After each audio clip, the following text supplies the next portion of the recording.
you Ghanaian. well.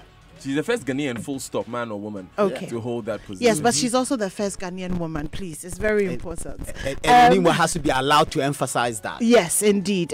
So congratulations to you on that. Also, the S10 is coming out today, so I'm excited. How? About that. For the technology geeks, Della and Spiky, they've been going on about it. And they always argue.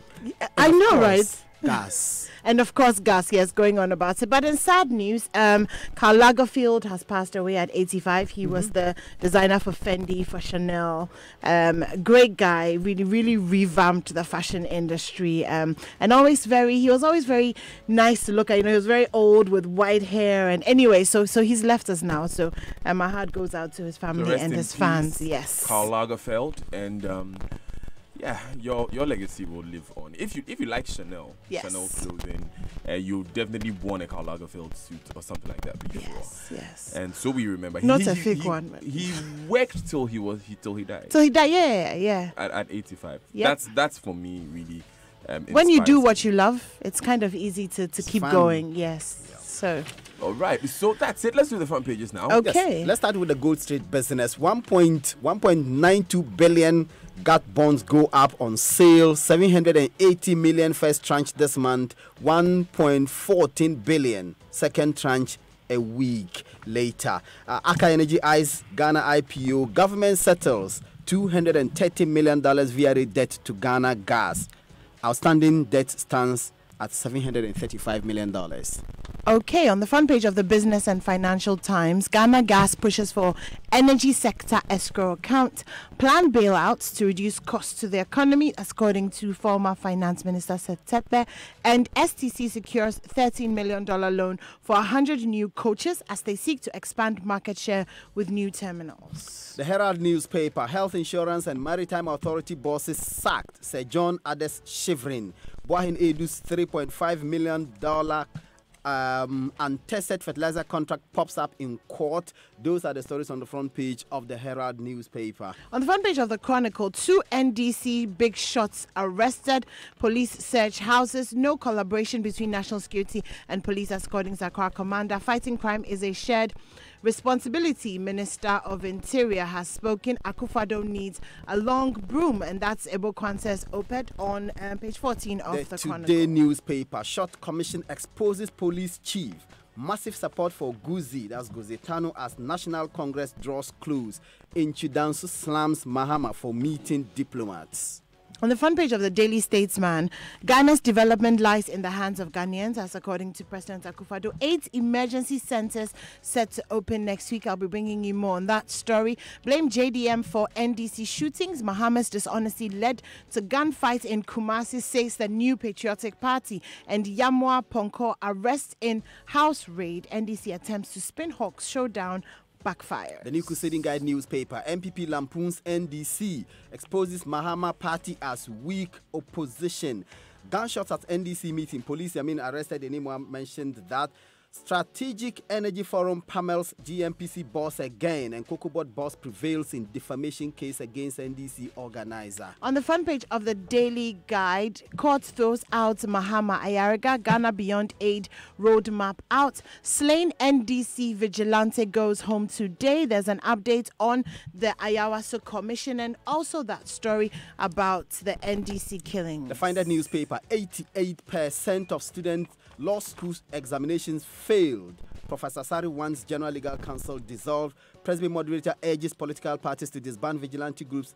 Embrace steps to electing MMDCs. That's the president urging. Those are the stories in the Finder. On the front page of the Observer, NDC wanted Hawks dine with Yamin. 32 communities get electricity at Ofuase Ayurbi.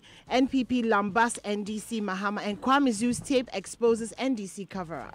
The Daily Graphic newspaper, fallout from bloody NDC meeting in Kumasi. Police quiz Yamin Yamwa Ponko. New Ghana map with 16 regional capitals as on page 44 of the Daily Graphic. Concerns about high import duties. Council of State intervenes, and let's not just disband vigilante groups. It should be backed by law. DCOP Sapon. Those are the stories on the front page of the Daily Graphic newspaper. On the back page of the Ghanaian Times, experts brainstorm on security in West Africa. Task force to oversee exports of petroleum products inaugurated. And on the front page, embrace election of MMDCEs by the people. That's according to the president. I saw 7 bullet holes on Baleshi school wall, the Greater Accra Regional Commander tells us. Anti-money laundering and countering the financing of terrorism. Ghana rejects blacklisting. And finally, 7 dead, 8 injured in road crash at Equiapim, Amanokrum. And anyway, there's this story on the back page of the Daily Graphic newspaper. There's a picture of people walking on the rail tracks, and the Ghana Railway Company is considering fencing the rail tracks, which is huge cost on the company to fence these rail tracks. So people can't just not walk. Don't walk on the railway. I mean, yeah, okay. Their own lives will be in danger if they don't. If they do. But let's begin with Yama Ponko, Malik, and yes. Yamin. So, in the Ashanti region, these are 2 key personalities in the NDC in the Ashanti region. And the Daily Graphic is reporting, and we reported this yesterday, that these 2 have been quizzed by the police for having played some roles, or alleged to have played some roles in the shooting that led to the death of one person and another person fighting for his life in Komfanochi Teaching Hospital. Now, according to the Daily Graphic, yesterday police team went to the house of Yama Ponko, who is a former MCE for Ejusi Jabeng. And they went there, they wanted to search his house. According to himself, they didn't have a search warrant. Nonetheless, he allowed them to search. A source at the police tell the Daily Graphic that they did not find anything incriminating relating to the incident. Nonetheless, they picked him up, sent him to the police station, they interrogated him, and then they granted him bail. He insists that he was not arrested, which exposes something for many Ghanaians. Unless you are handcuffed, many Ghanaians don't believe that once you are invited to the police station, it constitutes arrest. But nonetheless, he appeared before the police. He answered questions, and then subsequently the police looked for Joseph Yamin, former deputy sports minister, former deputy regional Ashanti regional minister. He also contested the regional chairmanship of the NDC in the last election. He lost to Nana Akwesi. He had 611 votes. Nana Akwesi has 699 votes, and it was Yamin who outdoored the Hawks. You know that in the eyewitness accounts that we were told after the incident, it was actually perpetrated by the Hawks. It was Joseph Yamin who outdoored the Hawks, and he actually explained why he outdoored the Hawks. First, he said he did not think that his loss in that regional chairmanship contest was fair, and that he believed that these people will play a very critical role in the NDC in their elections in the future. It is the reason why he constituted them, he sponsored them, he outdoored them. And now some of them have now some of this allegation is being made that it was the Hawks that shot a member of the NDC task force in that region. It is for that reason that he was invited by the police. In fact, he went to the police himself when he learned that the police were looking for him. He appeared before the police regional command with his lawyer to answer questions in respect of this matter. Any more? Billboard kills 3. So 3 persons have been electrocuted. A billboard fell on them at Achim Esikim in the Abuakwa South municipality in the eastern region on Monday evening. So what they were doing is that they were mounting 2 billboards. They mounted the first one, it was fine. When they were mounting the second one, it fell on a high tension cable and affected the 13 workers. 3 of them were dead on arrival when they got to hospital, and 10 of them are fighting for their lives. Now, the reason I chose this story, Malik, and I mean, you drive, so it's not even so much these kinds of billboards, but you know the electronic ones, the positioning of the electronic billboards. For example, when you're driving towards Dankwa Circle at night, there's 2 billboards there that the light is so blinding that if you're not careful, what happens is that you can't see cars that are coming from the front of Kuala. If you're going the other way, then in front of Photo Club, you can't see the cars that are coming from Laboni. And so I'll be following up on this story because I want to talk to... even the temptation anymore to look at what is on the billboard. Exactly. And not look where you're going. So there's the distraction, but then there's also the blinding lights that are coming into the car.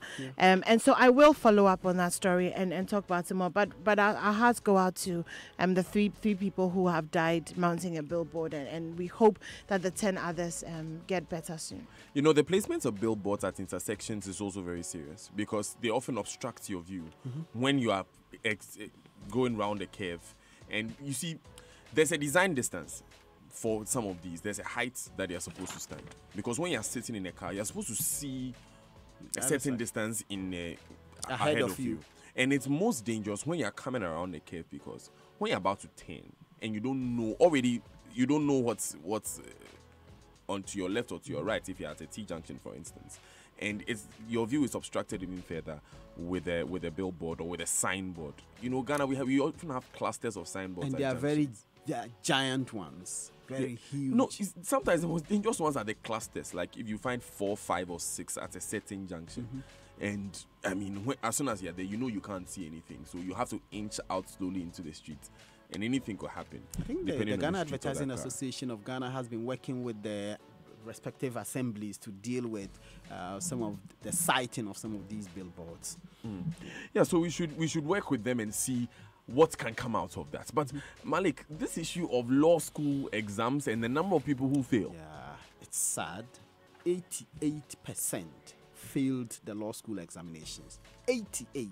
Now, these are the nominal figures. 64 out of 525 students, representing 12.1% passed the exams. Only 64 out of 525. That's only 12.1% of students passed the exams. That's actually worse than last year, because last year 91 students passed the exams. This year only 64 passed the exams. Now you have 284, representing 54% of students failing the exams this year. And this is according to results issued by the Independent Examinations Committee of the Ghana General Legal Council. And you know that by the way the law school is structured, it is not the lecturers who mark the script. The General Legal Council has set up this Independent Examinations Council, that committee that conducts the exams and then marks and releases the results. And it is this body that has issued these results, and the figures are worse than last year. And you know, last year a lot of Ghanaians were pretty upset about the results. And remember, Sami Jemfi was then SRC president for the law school for Mokola, and there was a lot of agitation on this issue. It's turning out that result was actually better, because they were 91. This year 64. There are 177 students, representing 33%, were referred. That means these are people who failed in just 1 or 2. Because if you fail more than that, then you have to be repeated to do the entire course all over again. Now, 450 out of 2,000 LLB graduates were able to get into the law school. And you have these numbers. So that makes it 3.2% actually. The 64 out of 2,000. You know that Professor Stephen Kokwasari has been campaigning for the liberalization of entrance into the law school. That the law school should be open up for everybody to have access, so that they can set a bar exam, so that everybody writes, you pass the bar exams, you get called into the onto the bar. And after these results were issued, he said, here is what I do. If you exported the 2,000 students, remember I said 2,000 LLB holders wanted to get into the law school in Kudi. He said, if you exported all of these 2,000 into another jurisdiction other than Ghana, over 70% of them will successfully qualify as lawyers in a shorter time than has happened in Ghana. He said the problem is, at least at its core, cannot lie with the students. If our leaders don't see this as a problem, then I don't know what they see it as. Right. Any more petroleum products? And well, one thing they definitely see as a problem is the almost 3 million Ghana cedis that we're losing in tax and revenue when we're not patrolling the export of petroleum products. So a task force has been set up by the NPA, drawing people from the Ghana Revenue Authority, Ministry of Energy, Association of Oil Marketing Companies, bulk oil distribution companies, and also from the security services to curb the menace of us not getting tax and revenue from our petroleum products. So they're going to initiate measures to conduct swoops on trucks suspected to be involved in dumping. Also, you know how sometimes they get this petrol and then they put them, the petroleum products, put them on canoes and, sell them off at the beaches and stuff. So there'll be measures put in place to stop all of that so that we can save some money. Okay, 3 million, a lot of money. But DCOP Sapon was asked the IRC West Wuogon Commission of Inquiry hearing. Yes, and one of the critical points that came up yesterday was and which has dominated all the hearings, is the disbandment of the vigilante groups. Yesterday, Commissioner Schultz said that he doesn't really think they are vigilante groups. He thinks they are worse than that. Vigilante groups, he's a citizen vigilante. Martin Amidu is doing good stuff for the country. He doesn't think these groups are vigilante groups. Nonetheless, it came up yesterday, and his view to the commission was that he does not think that merely disbanding them is the solution. He thinks any decision that will be taken to disband them must be backed by law, which law must be enforceable, so that if these groups come up, you can, on the basis of that law, enforce that they should not be created at all, and no party or individual should be allowed to create them, recruit them, sponsor them, and train them. He thinks that politicians should also stay out of the security setup and let the police people do their job so that the politicians will stay with politics. He said yesterday that politicians infiltrate the police, and when they are in power, they use the police. So when they are out of power, for fear of their own shadows, they then have to set up these parallel security systems because they do not trust the police. And they do not trust the police because they know what they did with the police when they were in power. We'll definitely be discussing this a lot more when we are joined in studio by Shem. He's a retired military personnel, and he'll be telling us his experience within the military and how some of this nepotism plays out in the military recruitment. Also, before the commission, apart from DCOP Edu Sapon, Accra Region Police Commander, was Evans Mensah. Tilele. One of the key things these audience of ours have suggested is to depoliticize our security agencies, starting with the police. A key recommendation that I've heard from our audience to us is to give the IGP security of tenure. That's one. Even take away the power of appointment from the executive and put it in a sort of a commission of other security or people qualified, neutral people, people other than political class to make that appointment. Well, Evans himself will join us on the show today, and he would answer to that name that Malik tried to throw out into the public. But anyway, a man is stealing from the police. I mean, so Kweku Nandi, very brave guy, unbelievable. He went to the Tema Regional Police Headquarters. He was loitering around there, and the police asked him what he had come to do there. He said he was waiting for someone. They actually offered him a seat. He said he won't sit down. And then one of the police officers who came back from court to come and pick up a document. He came with his motorbike, parked it in front of the police station, and then went inside to go and get the documents. And Nandi then proceeded to push this motorbike. He started to push it from the front of the police station in an attempt to steal it. That's brave. And as he was pushing it, and the police people came inside, and they were kind of like, "My guy, where are you taking the motorbike to?" And then they arrested him. He said that somebody called Karim had told him that he should come there and come and try and steal a motorbike. So he had tried.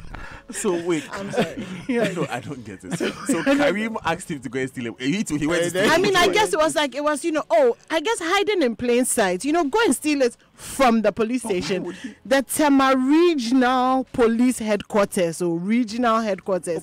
He went and it was parked in front of the headquarters, and they steal from the police all and he the was time. pushing. I mean, They steal from the police station all the time. It's actually very ridiculous. It's ridiculous. Okay, but we have to move quickly because Malik, 1.92 billion Ghana cedi bond is going out for the G80. Yes, so the Ghana Amalgamated Trust, the special purpose vehicle which was established by the Minister of Finance to raise equity capital for the recapitalization of some 5 indigenous banks, is floating bonds, and it's going to start with 780 million first tranche so that it can raise this money, and this money is going to go to the 780 million will be issued before the end of the month, which proceeds will go to the capitalization of 4 banks, 4 out of the 5. And these are the Agriculture ADB.